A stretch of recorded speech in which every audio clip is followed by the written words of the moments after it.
doit mettre sur pied une dans un état de droit, il y a une justice indépendante.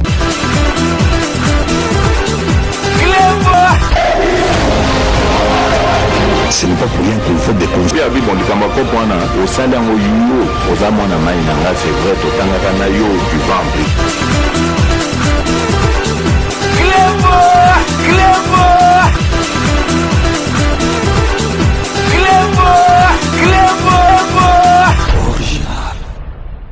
Salut et bienvenue sur Ekleboa Original. Merci de votre fidélité. 5 minutes avec César Ngadi. Tout le monde est d'accord et il en restera ainsi pendant très longtemps. 5 minutes Nabiso et Alelo ezali édition spéciale na katia édition spéciale Alelo.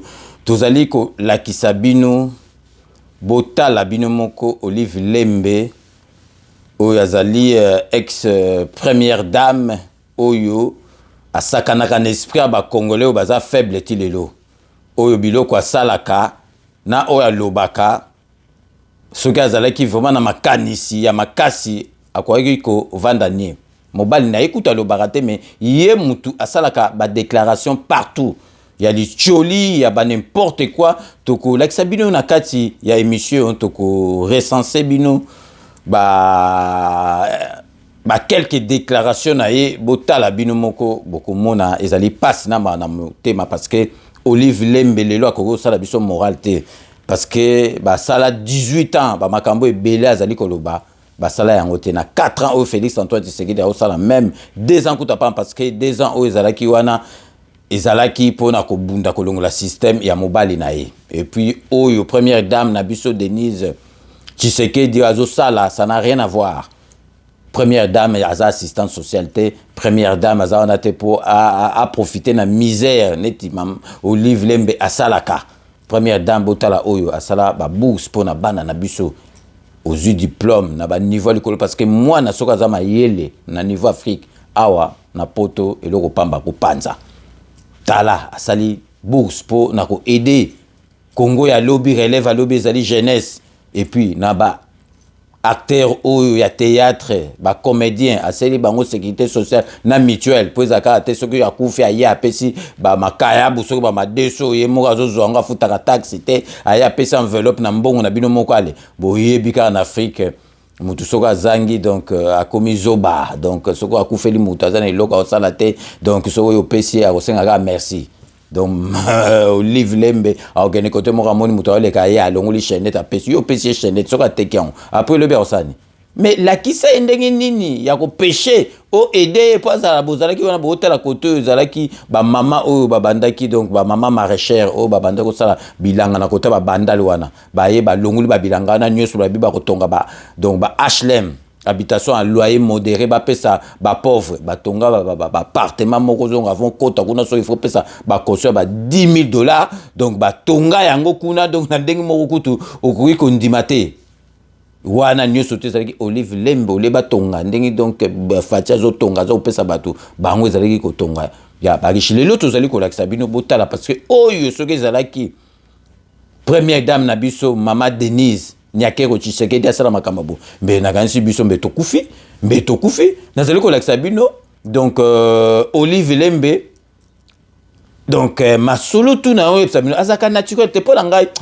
elle est pas vraie donc masolo tu asala rapport na ngai na donc ngai kota ngaka te na mona kaza naturel te asala ka masolo donc na sima pour na rouler le comme elle est donc pour moi elle n'est pas vraie asa vrai te asala comme naturel matin ne du tout mona mama Denise Bonabodo ya asala masolo calculé na sima donc azo sala masolo moko donc vraiment ozo sentir kaka ils a toujours calculé Sabino donc elle a toujours donc elle a toujours une idée derrière la tête donc le loto avec Sabino Botala akendaki na soki na Turquie donc quoi assister na mariage bazolo basoki ya collaborateur ne soki collaboratrice na eto ebité abalaki botala oyo azali kosala beaucoup mona bino moko donc vraiment na ebisi bino soki kezalaki mama na biso première dame oyo mama Tshisekedi donc madame Fachi Beto asalaki makamba boy mbe na ebité to tongo suka botala kaka masolo asali na kati ya feti wana ezali pasi na mawa na motema.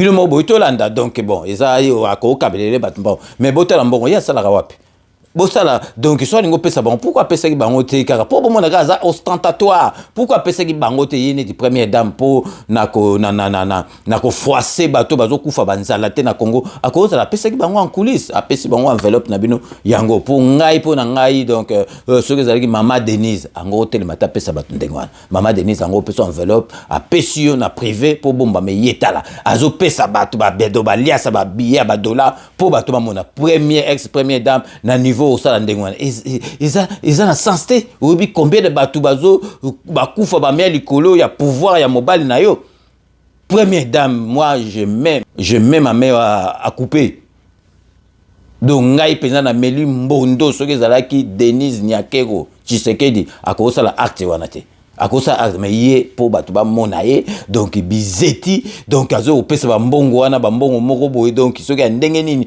bino mobota nazo pesa bino soki ezalaki Mama Denise Nyakero tongo suka wapi ongo mona ba video oyo elingai kobima donc okay fete to boy to zana droit okene fete sika to okay o mema soki ba comédien no mema wana etali biso te mais siko donc soko zalaki motu penza oyo lo ba ko sambela ngo peza mystique to ko tala ko na likolo to ko tala biso ba misu to ko bombela bino place na paradis bozo kamwa penza na simbi liste nzambe penza na Alexa bat na ocha ba kombo boko kamwa donc etala nzambe na ko sambela pe beba donc botala donc ongo pesa to yo za première dame vous allez donc quand même référence pesa bango en coulisses donc ozo pesa na miso bat pola sa batuke yo leki bat nambon donc vraiment zali pasi na mawana motema ko monaka ba makambo boye vraiment donc pesa ka kanda ou ba misusu bomona ba bezu bango ba memba on a bis ba comédien ceux qui na ba journaliste bozo donc de pour monaka ke congolais za donc na bi batu mingi baza ba zo ba penza parce que so penza zali penza na ndenge penza pauvreté tu donc Olive Lembo mbele batu balandaka été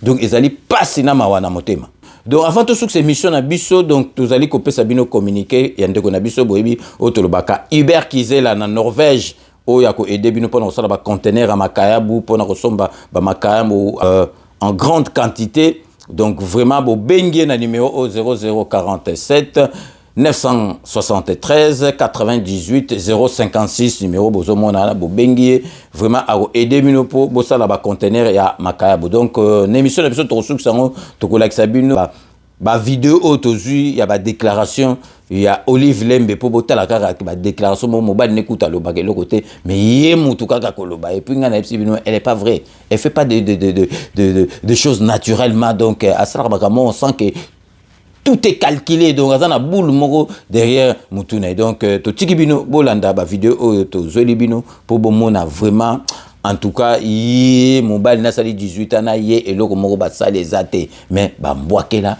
ba biloko moko zangatina donc vraiment merci na fidélité na bino restez connectés sur Clébois original pour la suite de nos programmes. Le raïs,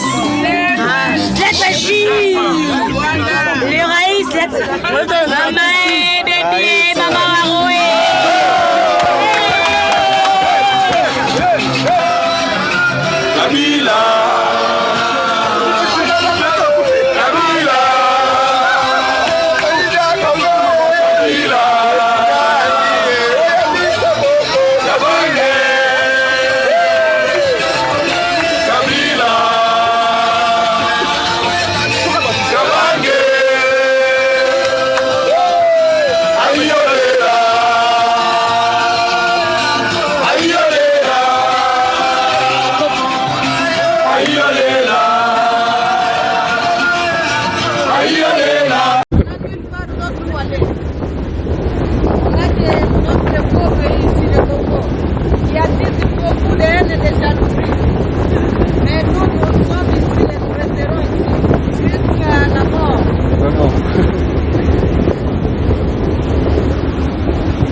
Pas de commentaire.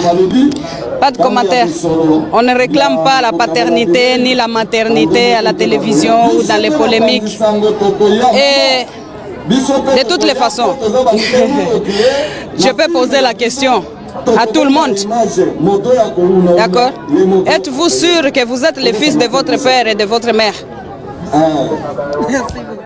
Qui n'a jamais léché dans l'assiette de Joseph Kabila Kabange?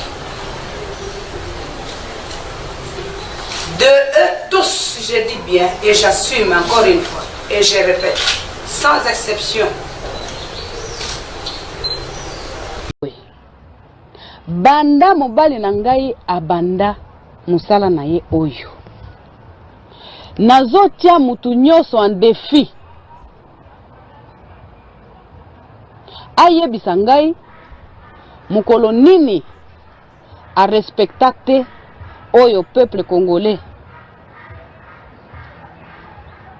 atiaki to azotia nakati ya mikanda. Yende aza garant de la nation. Yende aza garant na biso nyonso. Yende a liboso respectaka ba loi ya mboka. Est-ce que ce qui est dans la nature na yete ya koloba loba et comme il lisumu? Est-ce qu'il faut te forcer ye kaka oloba na sens oyo biso to lingeli te tozala na mayele pe na bwanya parce que na utaki koloba il faut koyeba kosa la différence entre populiste na homme d'état parce que eza makambo moko complexe et de toutes les façons na ko conclure en yakoloba boy. Toute autorité vient de Dieu. Alors que ceux qui pensent que ekoma kande na bitumba na koboma batu na kokosa na makambu nyonso ano ya mabe ya satana, ils se trompent. Plutôt, je voudrais préciser quelque chose. Tous ceux qui se mettent de nos frères égarés, qui se mettent à critiquer mon cher époux aujourd'hui, qui se mettent à critiquer mon cher époux aujourd'hui, qui se mettent à critiquer mon cher époux aujourd'hui, je voudrais préciser quelque chose. Tous ceux qui se mettent de nos frères égarés, je leur pose la question de loin. Je n'ai cité personne, hein. Mais vous les saurez vous-même parce que comme ils ne savent pas et qu'ils n'ont pas la maîtrise de soi, ils vont sortir de leur trou. Je leur pose la question. Tous sans exception, je dis. J'assume. Dans les petits bruits qu'ils sont en train de faire là comme des tonneaux vides. Qui n'a jamais léché dans l'assiette de Joseph Kabila Kabange? Je leur pose la question. Tous sans exception, je dis. J'assume.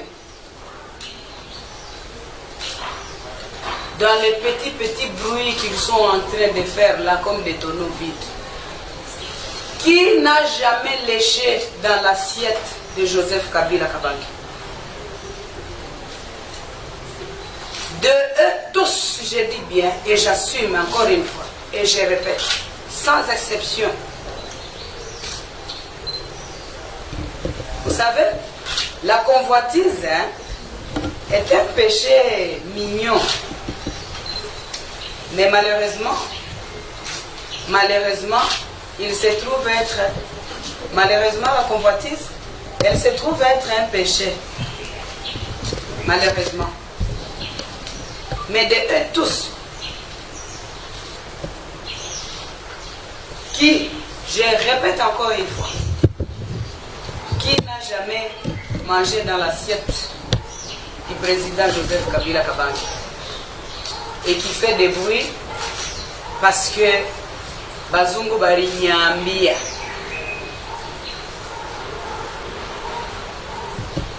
Merci. Merci maman. C'est Valérie Kosassienge pour le groupe de presse La République. Oui, c'est pour la presse en ligne. Vous avez accompagné le chef de l'État, Joseph Kabila Kabange, en 2006, également en 2011. Et... Ndio kwa maana nitabalomba kitu moya kwa kuklotire neno yangu.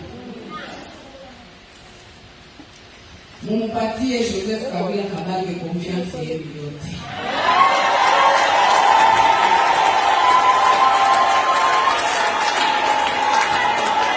Kwa sababu najini anaistahili.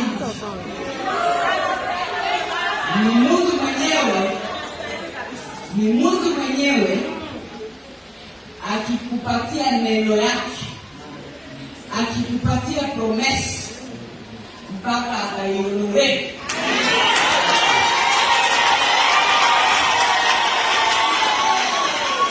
Akisema neno, maana yake anaiheshimia na ataiheshimia.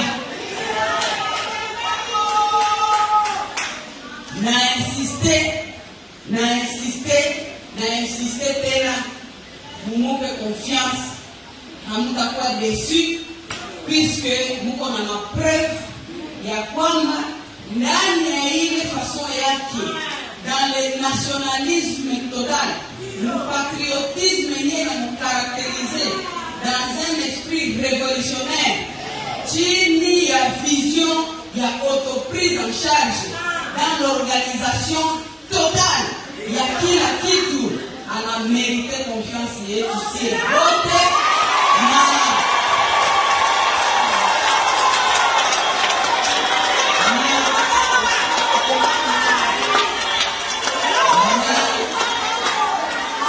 Na sisi wote nyuma ya mgongo wake kuko espoir ya kwamba nchi yetu yeye iko na ile nguvu angali kijana, iko na nguvu na iko na akili nyingi na iko na sagesse nyingi, ile upendo ya nchi yake ya kuweza kuikalisha, kustabilize vitu, kutumikia nchi hasa angali kijana zaidi, kwa ajili ya kutumikia nchi yetu, kuendelesha majengo yenyewe mpaka alishaanza.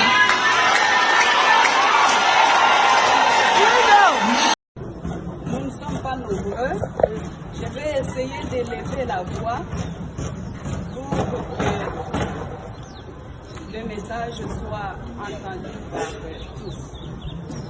Je disais donc que je fais appel au magistrat suprême qui se trouve être notre président, Félix Antoine Tshilombo Tshisekedi, pour qu'il puisse jeter un œil particulier à notre justice pour le moment, puisqu'elle apparaît un tout petit peu sélective.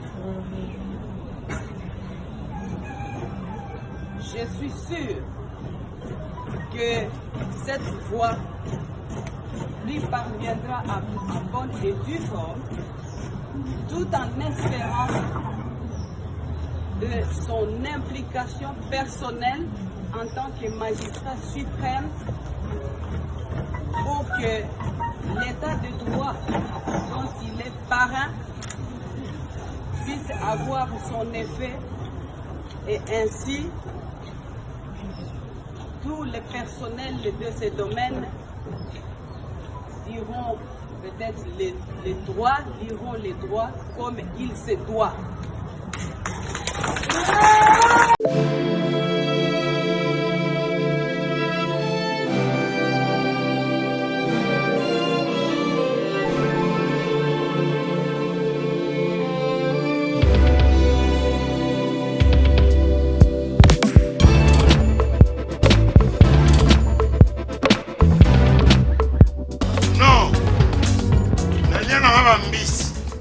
Restaurant belé na ye na nakoki nakoki poisson tala mbisi mbisi mpe ya mwana te aza minere te aza mokolo tobokoli yango familial botondi mbisi basangisa na crevette kaka ye mbisi basangisi ye na makemba basangisi na poivron basangisi na céleri basangisi na pomme de terre basangisi ye na munganza donc mbisi azwi vitamine baza lisusu na ngulu baza lisusu makayabu brochette oyo tobengi kamundele mayebo to biloko nyonso ya mboka pa galaxie mambo tozolia se mambo galaxie tozosala mpa na bana mboka yango wana congolais mpona esika oyo kolela or ke bacongolais toyebani osali 6 mois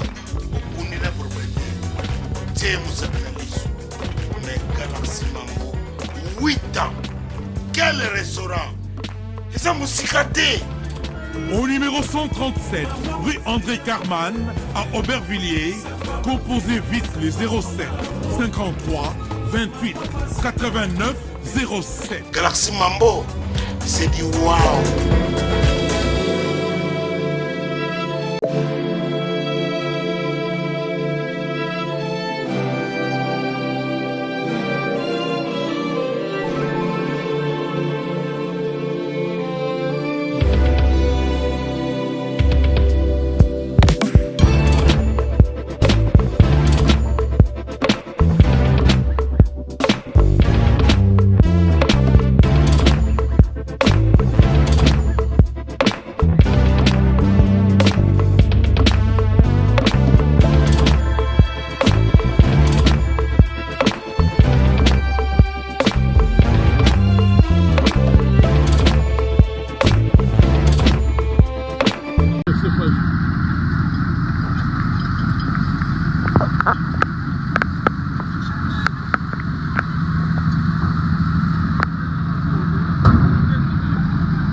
Codiasimo vous propose un crédit immobilier. Vous êtes du Congo ou de sa diaspora? Vous désirez devenir propriétaire en RDC et faire construire votre maison en toute quiétude? Obtenez votre crédit, puis commencez son remboursement uniquement dès la livraison de votre maison. À la Cité Kimia, nos maisons seront toutes construites aux normes internationales. Située à seulement 25 minutes de l'aéroport de Njili, 10 minutes de Safari Beach, au cœur de cette cité moderne, vous y trouverez aussi un centre commercial avec plusieurs commerces de proximité. Nos bureaux sont situés au 173 avenue Mutombokachi, dans la commune de La Gombe, référence rond-point Forescom. Venez dès à présent réserver votre lot dans ce nouveau havre de paix à Maluku, ce nouvel Eldorado au Congo. Codiasimo, la meilleure adresse pour construire la vôtre. Kilelo, qui t'apparte, pichu qui tenge, tu as opé appartement na kati ya poto, solution monani, ozana posa ya salle à concert, salle ya mariage, pichu qui tenge appartement, osala location ya restaurant, obenga qui t'apparte, pichu qui tenge appartement, ozana posa ya événement, o défilé de mode, o ba mama ba roya réunion, o soki nini. Pichu Kitenge appartement qui t'apparte. Aux a besoin de louer terrain. Oh, na banda utumbaka ntaba ngai na nenga poto zone industrielle qui t'apparte. Pichu Kitenge appartement. Olingi ofungola o ba bureau qui t'apparte. Pichu Kitenge appartement. Numéro ya téléphone 0033 75 14 32 126. Benga na qui t'apparte. Pichu Kitenge appartement. Olingi ko sala achat ya lupangu na poto. Ozana Kisasa, ozana Ngola, Pichu Kitenge. Ba Kitenge ba ebele me wana qui t'apparte. Check.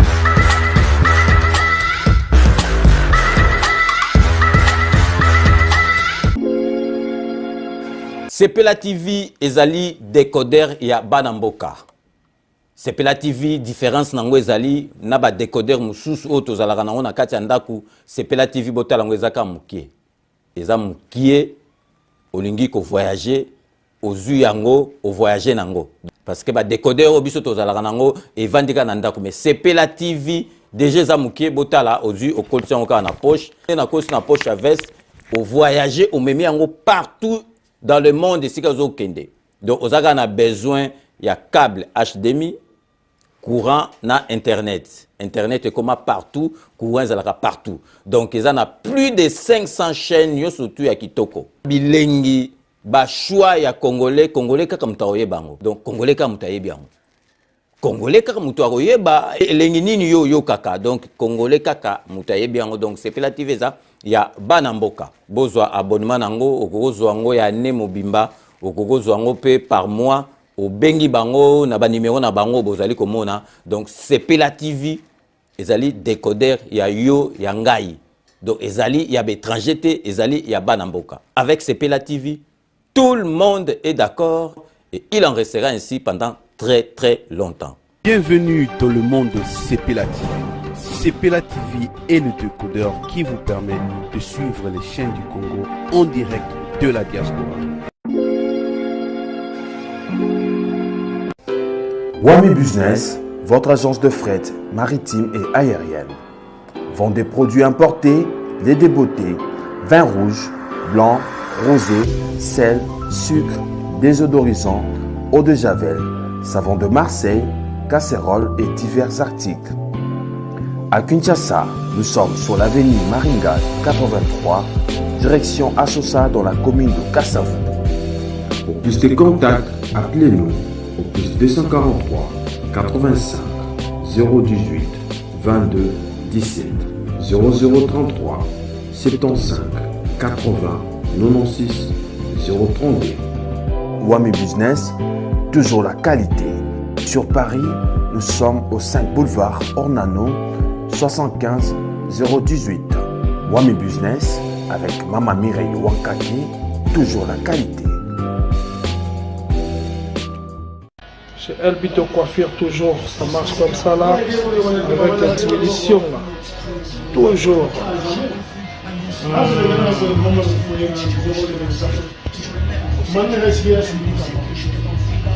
Salon Member One, chez Elbito Coiffure. coiffe avec sourire, tu coiffes avec noblesse. Elle vit au coiffure.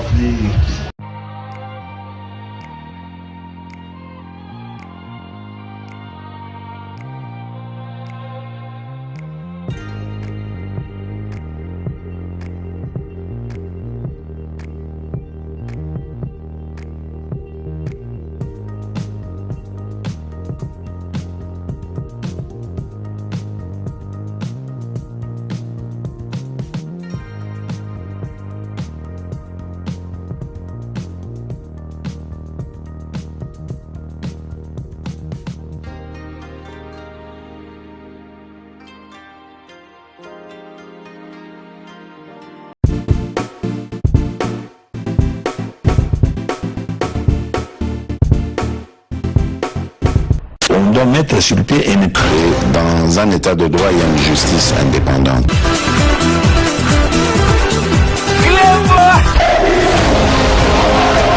Ce n'est pas pour rien qu'il faut des conseils.